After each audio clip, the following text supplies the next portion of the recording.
So this is the second video. I swear on my life, guys, I don't take a single second of this for granted. I really don't, man. If you watched my last video, you know that former OTK founder Rich Campbell has filed a defamation lawsuit against Twitlonger author Azealia Lexi for accusing him of a crime he says he didn't commit. Azealia also has filed a lawsuit against him for the crime that she says he committed against her. When Rich was canceled live, everyone thought it was because of her Twitlonger. Asmongold's statement combined with Casey Tron's allegation alluding to other her Twitlonger. Asmongold's statement combined with Casey Tron's allegation. What does Casey Tron say? If you are a female considering getting into streaming on Twitch, don't have any reservations about wearing revealing clothing if you want to. You're going to be called a tit streamer and a cam whore by this community no matter what you wear, because a lot of them are inherently sexist.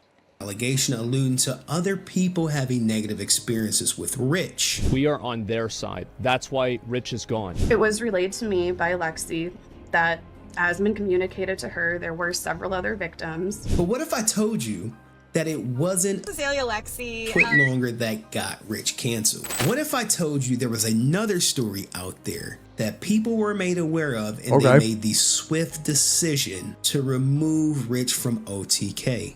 What could Rich have done for this woman to tell him, I don't want to hang out again on November 25th, 2021? A story that she told OTK that she's also shared with me, and today you will get her full story. Okay. So apparently when she filed this lawsuit against him, there were like at least 10 other people. I'm pretty sure they were women. I mean, I don't know if there are any guys, but I'm just going to say people because I don't know. There's 10 other people that also have allegations against him. I understand trust but verify makes sense. Everybody deserves to get their side of the story out, but whenever you just automatically discredit one side, you're not looking for two sides, you're looking for the other side. Asmongold is right. All sides of the story. What Asmon was talking about was, I guess Azealia got some hate because people were saying she was lying. Story should be told. Even if I have my own personal beliefs about a situation and I get evidence that contradicts my personal beliefs, I am obligated to share it with the audience for you guys to make your own decision. Jane Doe's story started with my video. She watched it. Then I get a message saying he's guilty. But this message is not from some random person. This message is from someone who I've spoken to in the past before. And anytime I ask them when they give me privileged information, can I make it public? Yes, but keep my name out of it. I quickly respond to her. How do you know? She says, personal experience. Quickly fire back. Did it happen to you? I won't make this public unless you want me to make this public. I don't think I feel comfortable sharing my story publicly, but I already told OK when this went down. I instantly realize right here and there that I am talking to one of the people who communicated with OTK about their experience with Rich. But I had no idea that her story would be the contributing factor, in my opinion, as to why Rich Campbell was removed from OTK. Okay, so then that girl that messaged him has to have some very, very, very like hard evidence. We had Rich resign from the org. I assure her I won't share her identity. When the victim shared her story, whom I have no connection with, I saw a lot of similarities to my own experience and his behavior, and believe he's guilty. My brain is still processing. I'm a little bit in disbelief because me and this person always had a very professional relationship. I tell her, if this lawsuit moves forward, you may get named in the lawsuit. Azealia already knows my story and gave her lawyer my contact info, so if it's relevant for me to be involved, I would do it to back her claims. But otherwise, I don't want to be in public drama or take away from the other victims. Now she's aware of the stakes and sends me another message. I found these texts from Rich. The only thing I'm missing is the call where I told him if he came over, I don't want to have sex 5 times, and he promised he wouldn't try anything. Right now, her story have 5+ times. Dude, I'm gonna be real. Any ladies that want to with me, just know that once, and then I either do one of two things. I pass out or I go play video games. Dude, you're live. Story is sounding almost word for word, beat from beat like Azealia's, but there is something different here, something very different. At this point, she shared all the information with me, but she has never gave me permission to post it. Before I can even ask her, I might be open to sharing anonymously, but I need to think about it. I think I mostly just don't want to have any Twitlonger or allegations directly linked to my socials. But one thing I can tell you from experience is that it's weird to me that she would tell him that if the lawyer contacts me. If you make an allegation against someone and you have a witness or you have another person with a similar allegation, you automatically, without hesitation, you get that mother to write a statement, to testify, because that is going to make your case so much stronger. But I do want to back up her claims. Take your time. Whatever you choose. So that is one thing that I find weird, that she said that if the lawyer decides to contact me or not. Like, I don't know like what lawyer that Azalea has, but if he's not contacting the people that have also experienced similar things with Rich that she has, then he's an idiot. I respect it. Sleep on it. Now, at this point, I'm going But then again, I'm not a lawyer, so what do I know?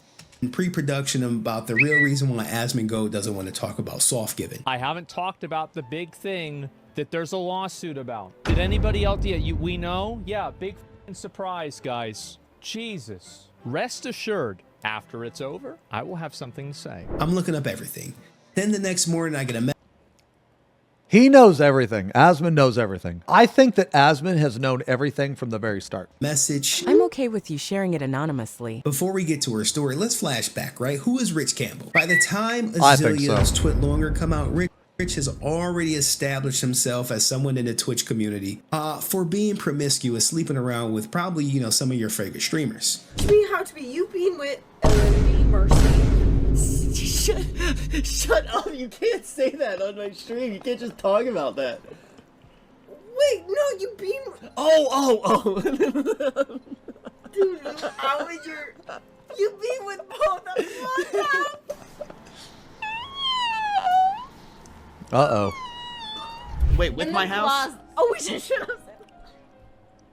Have you had with Rich Campbell? Yes. I had a whole phase. Rich has a type, but Jane Doe's story starts before that. In October 2019, she gets a DM from Rich that reads, "You're hot." She blushes. It's not every day you get a compliment from one of Twitch's #1 streamers. This is 1 year before OTK is founded. Rich is a streamer and caster at this point, and OTK might just be an idea. Chair that I streamed from, you know, we came up with all the ideas for OTK, man. He goes on to ask her, "You going to BlizzCon?" When is it? I don't have tickets, but might to the parties if I'm invited. "I'm already here. Come hang with the gang." You're hot. Heart emoji. Going to BlizzCon. Okay. He wanted to meet at a BlizzCon, but I left right before he got there. I think he also tried to meet me while he won in LA in 2019, but we never found the time. He was very persistent in trying to get to know me. So BlizzCon did not go as planned, but in 2020, they would hang out again, and at this point, OTK has been established. I remember being on the phone with Asmon, telling him I was gonna get that place, and he was like, looking at the view, and he was like, "Dude, what the dude, Rich? Yo, what, Matt? Thank you for Wow." the resub. I'll let her tell it how it actually went down. In 2020, he came over and tried to kiss me, and I think I said no then, and also asked him to leave, which he did without any problems. So at that time, I had no reason to believe I would have any reason to be afraid of him. The same year, Rich will go on to start OTK. Rich independently will go on to become one of the best casters in gaming industry simultaneously. By July 2021, It's just so crazy because I had no idea who Rich was until he played Final Fantasy XIV. Like, I never watched Miz. I have no idea who the this guy is. I watch Asmon sometimes, but you know who I've been watching a lot, man? Is SFOM. I am so invested in Cornwood. I cannot stop watching Cornwood's adventures, dude. OTK had become the #1 live streaming organization in the world. In August of the next year, OTK passed Luminosity Gaming to become the most watched streaming organization in the world.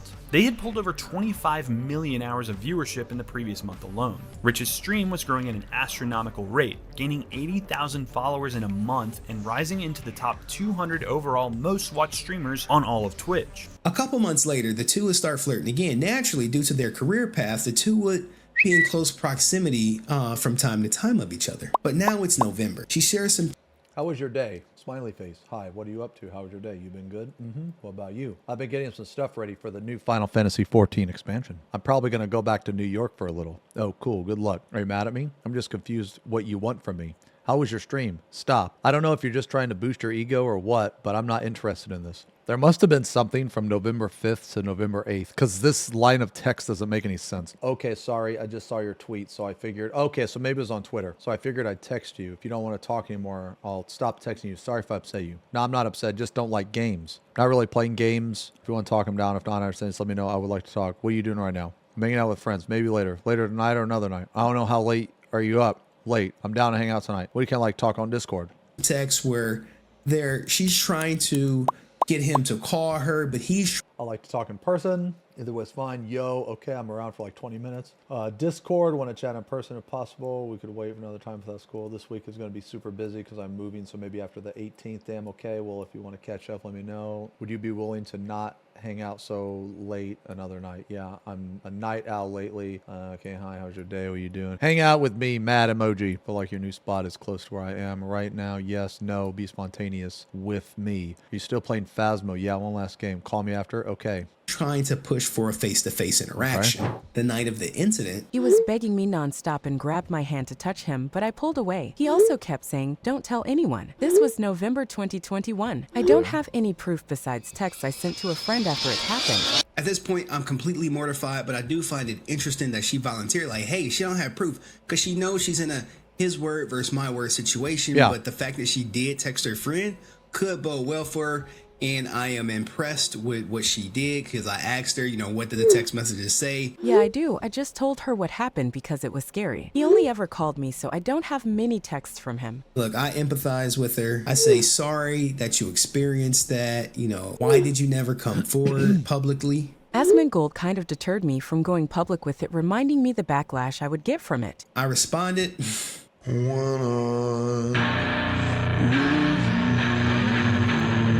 Now, how convenient, right? But I don't want to push the envelope. I don't want to go down that route. She goes on to show me that she communicated with OTK, and it goes as follows.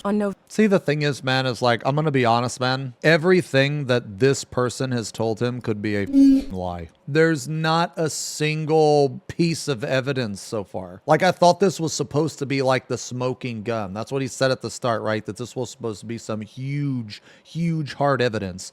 Literally nothing in here. This is actually worse evidence than Ozzy's law said. November 25th, 2021, Rich asked to come over to talk. I told him I wasn't going to hook up with him if he did and made him promise. When he got there, he was so pushed and was begging me to have sex. He made me grab his unit over his pants. I kept telling him I was not interested and made him order an Uber home. He kept trying to cancel it. I literally had to push him out the door while he was trying to kiss me. It was extremely gross and violating. He has no regard for boundaries. I fully believe her based on the behavior he's shown me. Rich told me I couldn't tell anyone because he would get in trouble. I don't feel comfortable going public with this though, but I hope it at least backs up her claims a little. She then provided me with a text message. Okay, like, keep in mind, I'm not like on Rich's side. I'm trying to weigh how heavy this evidence is. This is literally just a person that we don't even know who this is because they want to remain anonymous, and I understand that. But they could just not like Rich. Like, all I'm saying, man, is that if someone doesn't like someone, they can lie. That's all I'm trying to say. Because, like, right now, like, in a court of law, this means absolutely nothing. I don't know. Message that Rich sent her later on the next day, which basically is him just trying to see her again.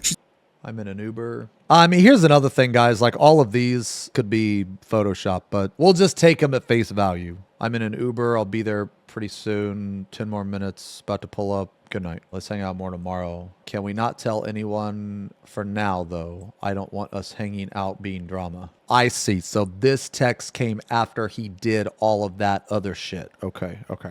She tells me Rich was at her house from 30 to 45 minutes. Now, the former investigator me is like, well, look, 20-minute Uber to her house based on text he left at 4:15. Okay. Uber would probably have these records, right? Maybe if you want to corroborate her story, you reach out to your subpoena Uber, obviously. No, it's not maybe at all. That's what you do. Like, if this person is going to come forward, then you get Uber involved, you get the phone company involved, you get everybody involved to prove the legitimacy of this. Like, not a maybe, you do it. Like, these are extremely heavy allegations. To see if you can see what time he was dropped off versus what time he was picked up. If it lines up with her story, then I don't know. We continued talking, but I needed more context. I was just like, here's what I sent her. Okay, so you wanted to hang out with him in a friend capacity or romantic capacity. What was the overall nature of your relationship with Rich? I'm only asking for context purposes, guys. I'm not trying to, act like I don't believe her, but I want to see the whole story, if you will. She sends me over this long message. I mean, I don't believe her, but I don't not believe her. I'm neutral. My mentality is none of this has any weight to it whatsoever. He texted me at like 3 a.m. asking to hang out and insisted on. That might sound cold, guys, but in today's society, people lie all the time, and it's so easy to just make up a story, and it's so easy to fake a screenshot and shit, man. It's so easy to do all of that. I always keep that in mind whenever shit like this happens. On coming over. Long message. He texted me at like 3 a.m. asking to hang out and insisted on coming over, then called me. I told him it was late, and he was like, I promise I'll leave by 4, I just want to talk you, and kept saying we could hang out the next day later, but eventually I agreed as long as he promised to leave by 4, and that he wouldn't try to have sex with me or anything. I said it multiple times and he promised. Then he came over, we talked for a few minutes, and eventually I asked him to call his Uber. He did, but then grabbed my wrist and pulled me back onto the couch and started to kiss me. I kept pushing him off, saying that's not why he's here, and I didn't want to, and he grabbed my hand and made me touch his. He was on top of me, pinning me down. I kept reminding him the Uber was almost here and he had to go, but he was begging me to let him cancel it, saying he would tip the Uber driver $100, and I said no. I put my hand on his neck to push him off of me and then walked to the door. He kept kissing me nonstop, even to where I was pushing him on the front door while closing it in his face. It wasn't SA in my opinion, but if I didn't have the ability to stick up for myself, it probably would have happened. I'm reading this like, God damn, he sounds like a monster. Based That was definitely sexual assault, but on her claim. I think in 2021, I only wanted to see him platonically as a friend because he wanted to talk to me about something, but couldn't do it over the phone. It ended up just being about how he wanted to see me more and hang out with me, but even if he married me, he couldn't ever be publicly associated. Wait, what? But look, I was blown away by her story, but it was still I still had a brewing question. And when you have someone reliving something so traumatic, you don't want to push them too much, but I'm like, she's in the moment. She's, she's proven before that capable of answering questions. Let me ask this one. I don't want to hang out again. Really? Want to talk on the phone? I don't really have anything I want to say. Let's talk on the phone later. We're going out tonight. Hey, how you doing? Okay. Last question. I know no one is ever probably thinking to ask her this, but the person in me was like, well, I have to know. So I asked her, have you and Rich ever had sex or done anything sexual prior? No, never. The most was ever kissed. Now, at this point, I'm gonna be honest. I wasn't thinking that at all. I guess it does matter a little bit. It doesn't matter if they 100 times or 1,000 or 1.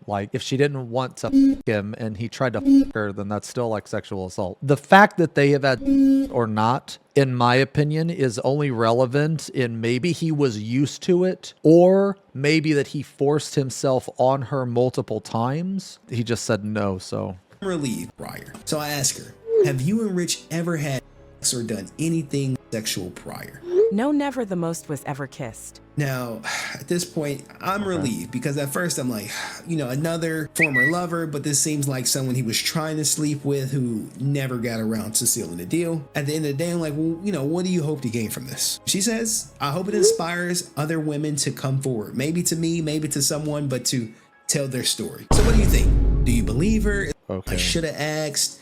Is there something else you want to know? This person, I can probably easily do a follow-up part 2. If you guys think there's something that she may have left out. But, she said it's not SA, but, forcing someone to touch you has to be against the law in some type of capacity. I can't imagine it's not. But let me know in the comment section. I'll see you in the next video. Peace. Rich, wow, dude. Fucking made it, dude. Dude, wow. that was literally the weakest smoking gun I've ever. Dude, how long did we react to this? 14 minutes?